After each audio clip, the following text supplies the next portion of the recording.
the golden principle. All right, do unto yourself as you wish others will do unto you. And these universal principles will be applied logically in order to adjust our behavior. That is called moral rationalism. The opposing view is moral intuitionism, which claims that our moral judgment is based on intuition, not reason, or otherwise emotion, not reason. For example, babies have been shown to automatically favor moral behavior. We'll go to the puppet example again. They prefer the friendlier puppet or the more fairer puppet than the unfriendly puppet. These are very young children. Okay, so this is a natural tendency. Babies have a natural tendency or a predisposition to like what is fair. For example, when it comes to sharing resources, young children have what is called an equality bias. The equality bias is so strong that children would rather throw away resources than give them out unfairly. So if they are given 4 toffees, and if you are asked to give 3 toffees to one person, okay, and if you can't split them equally, they'll just throw 1 toffee away. All right, if you have 3 toffees, 2 people, and ask them to give it to them, if they don't know how to split it, if it cannot be devised, they would just throw the 3rd toffee away. All right, that's a natural, or there's something called equality bias. So these things are in us. What I want to point out is that just as we have bad genes, we have good genes which makes peace possible. The nature of reasoning, this is something also that we have to look into when we come to the panel discussion. So in this situation, basically it has been found that rationality or reasoning has been improving throughout civilization. Our ability to reason has been increasing. So the scientists have found that with the ability to be more rational, the chances of us being violent has become less. So this basically says that rationality allows us to debunk superstition and think critically, think impartially. So these intellectual faculties or intellectual capabilities has reduced our ability or our tendency to be violent. All right. So through the school system, that is why it says, very clearly identifies that the reasons for this shift include increased schooling and a greater emphasis on critical thinking. All right. So basically the point I want to make here is that better reasoning seems to lead to a reduction of violence. Okay.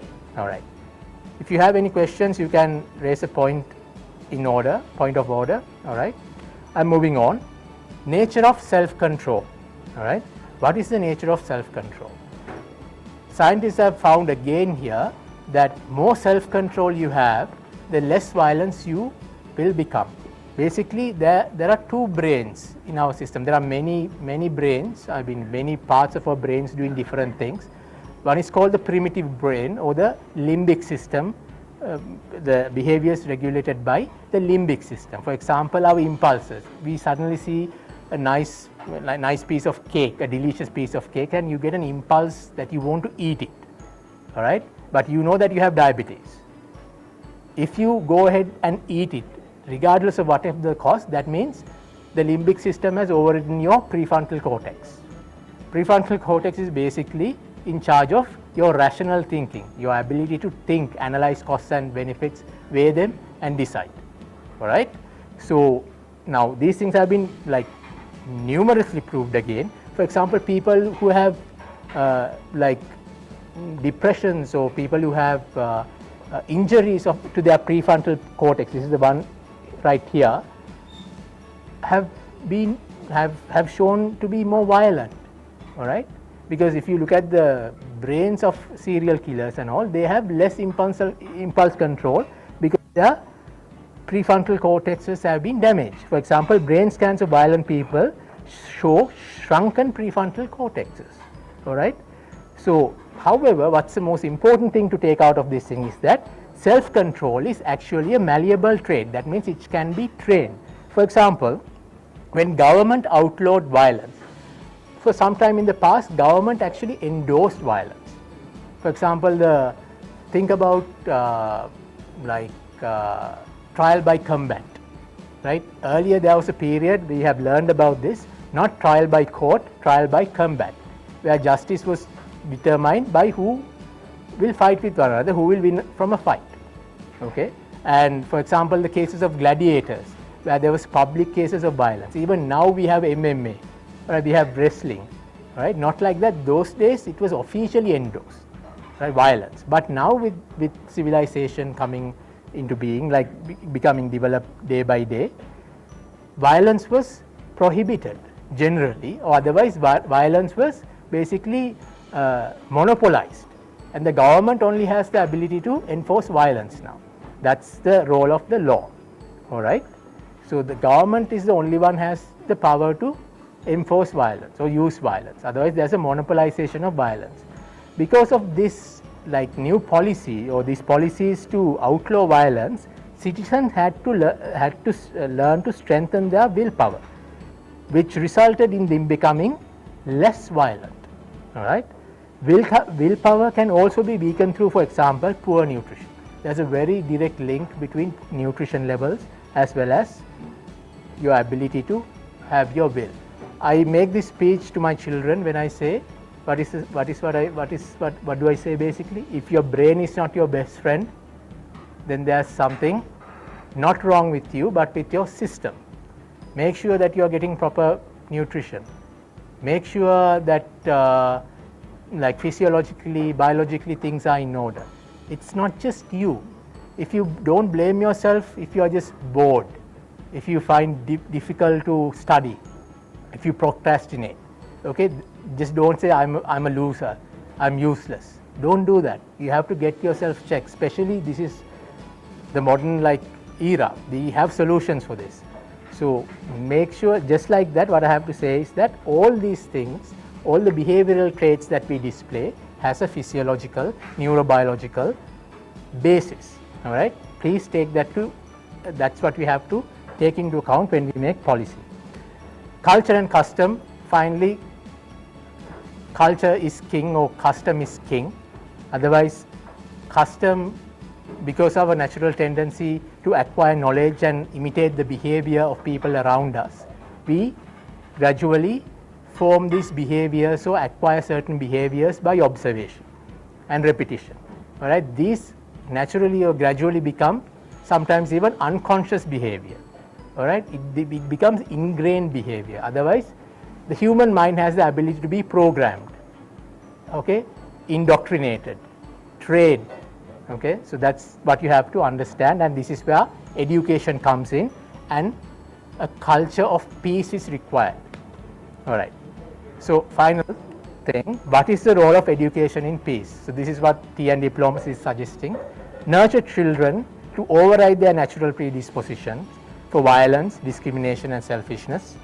Nurture children to strengthen their natural capabilities to be empathetic, compassionate, moral, fair, rational and self-disciplined.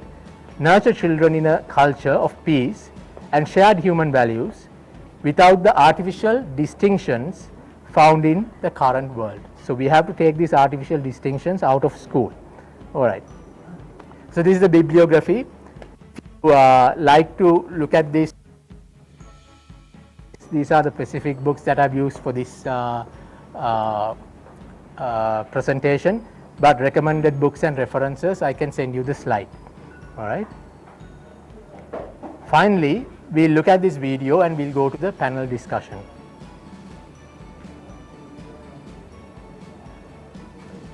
This song says, no matter who you are, no matter where you go in your life, at some point you're going to need somebody to stand by you.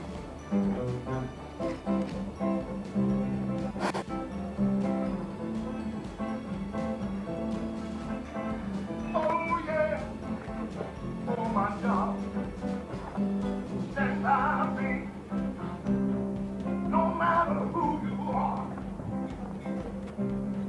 No matter where you go in life, you don't need somebody to stand by you. No matter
Okay.